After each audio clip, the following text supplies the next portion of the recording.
Sports Talk Mississippi with you, streaming at supertalk.fm and SuperTalk TV. Thanks for being with us this afternoon. Richard Cross, Brian Haydad, and Michael Borky. Let's jump in and talk a little bit about Mississippi State. They go to Tuscaloosa, final score 30-6. Haydad says not as bad as he thought it was going to be. Mississippi State scored its touchdown on the final play of the game as time expired.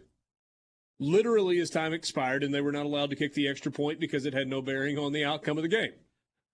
I learned that rule this weekend. I thought you had to kick the extra point. Let's start with the good. Mississippi State's defense, and I would say one player in particular stood out in terms of making plays, and it was not a guy that you would have guessed going in, and that's Sean Preston. Sean Preston Jr., who had to come in and play after the targeting penalty, and it was textbook targeting.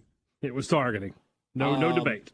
I don't know that you expected Sean Preston to have that important or that big of a role. 5 tackles, couple of tackles for loss, couple of pass breakups. He played really well. Nathaniel Watson led the way with 10 tackles. Tyrus Wheat had 7. Jet Johnson had 5. And, of course, Preston had that moment that's gone viral with his brother who plays for Alabama. I thought that was kind of cool. Very cool. But you're right. I mean, coaches always love to talk about next man up when those kind of situations, and I thought Preston did a good job. For State to bounce back the way they did defensively, I mean, a week after giving up 240 yards rushing to Kentucky, you only give up 29 yards rushing to Alabama, to Jahmyr Gibbs, who's been dominating teams all year long. So that was really impressive. In the second half, I know that you could say that, okay, Alabama was sort of put the brakes on a little bit, but at the end of the day, you could say that about almost every Alabama-Mississippi State game for the past decade, and they still find a way to put up points in the second half, and they didn't really in this one. I mean, they scored 6 points, and one of those was after State fumbled a punt deep in their own territory, and Alabama couldn't get a first down, so they kicked the field goal. So I thought defensively, I made this comment on Thunder and Lightning that we're 32 games into Leach's tenure, and I still can't say, well, they lost that one because of the defense. Every time they lose, it's because they're just not doing enough offensively. Unfortunately, you hired Mike Leach, who's an offensive head coach, so that's disappointing. And the offense was disappointing. There's just no other way to get around that, I didn't have a problem with the aggressiveness. I didn't have a problem with the fourth down calls. But you got to execute at some point. You got to catch the ball. Again, on the road, drop passes haunt the Bulldogs. They had at least 9. At least 9, including one that would have been a touchdown that would have made it a 21-7 game in the third quarter. I mean, I don't think State's getting back in the game or anything, but at least you feel like you are. But you drop a pass going into the end zone. They gave up running the ball. They were running it pretty successfully early, and then they called 18 straight passes from the end of the second to about midway through the third. You just can't do that. You got to stay on the running game. This offense only works right now when you're running the football, and they got away from it. Did you think that we would get to a point that regardless of opponent, Will Rogers would have a 50% passing day on 60 pass attempts? He was 30 of 60 for 231 yards. First time ever. The last passes got him above 50. Otherwise, that would have been the first time under 50 in his career. And, I would not have expected that. But when he dropped that many passes, and then he made some bad passes on top of it. Stuff. Alabama ran it 27 times for a net of 29 yards. Now, there was some negative team yardage in there. Bryce Young was sacked a couple of times for minus 13. Jahmyr Gibbs, 10 carries for a net of 37 yards. Jace McClellan, 6 carries for a net of 9 yards. Roydell Williams, 6 carries for 7 yards. Alabama did not run the football. And they were very average throwing the football. 22 of 37, 261 yards, couple of touchdowns, no picks.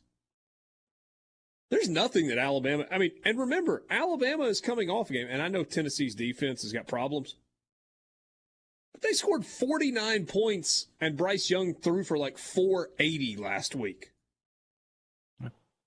you can legitimately say State played well enough defensively to win the game.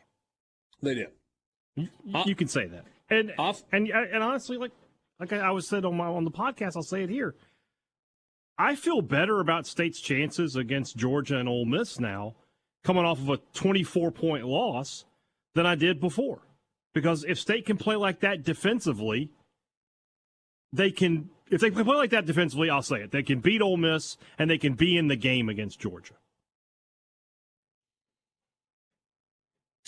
I won't quibble with you about the Ole Miss piece of it. I think I will quibble with you about the Georgia piece of it. I think Georgia's turned the corner. I think Georgia played with its food for a while, and it feels to me like the Georgia Bulldogs are rounding into form. They're better defensively, significantly, than Alabama. They are better defensively than Alabama. But that game being at home, State has been so Jekyll and Hyde at home and on the road this year that you feel like at home maybe they can find a way.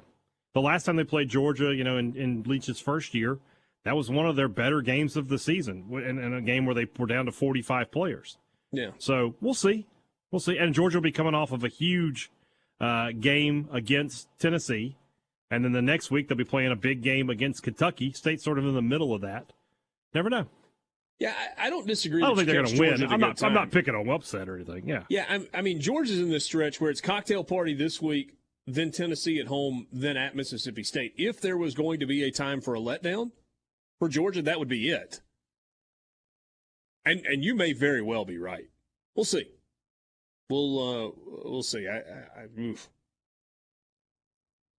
Georgia, and look, I know it's been Auburn and Vanderbilt in the last 2 weeks, but open date, I don't know. We'll see. We'll see with Georgia. There's nobody that's unbeatable in college football, though. Nobody in college football this year is unbeatable. And if you told me, hey, name the team that is most unbeatable, I think I'd tell you Ohio State. Clemson is beatable. Alabama has lost. Georgia has showed blips where they have not played well. TCU's undefeated, but come on. They were down big against Kansas State and came back.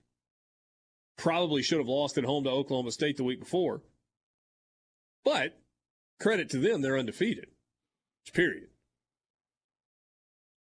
So, hey, Dad, one of the things that we said last week going into this game for Mississippi State that I thought was going to be a problem was you got to push it downfield. You got to push the ball and test this Alabama secondary. Yeah. Borky, you were telling me the numbers earlier. Yards per pass attempt for Will Rogers this past week? Just under 4. I think it's 3.7. Yeah.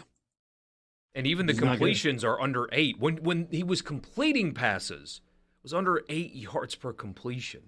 Yeah. I mean, very similar numbers to Kentucky, but worse. Especially what was disappointing, and I understand that State had a week that you don't wish on anybody, and I wonder, how you can play under those circumstances.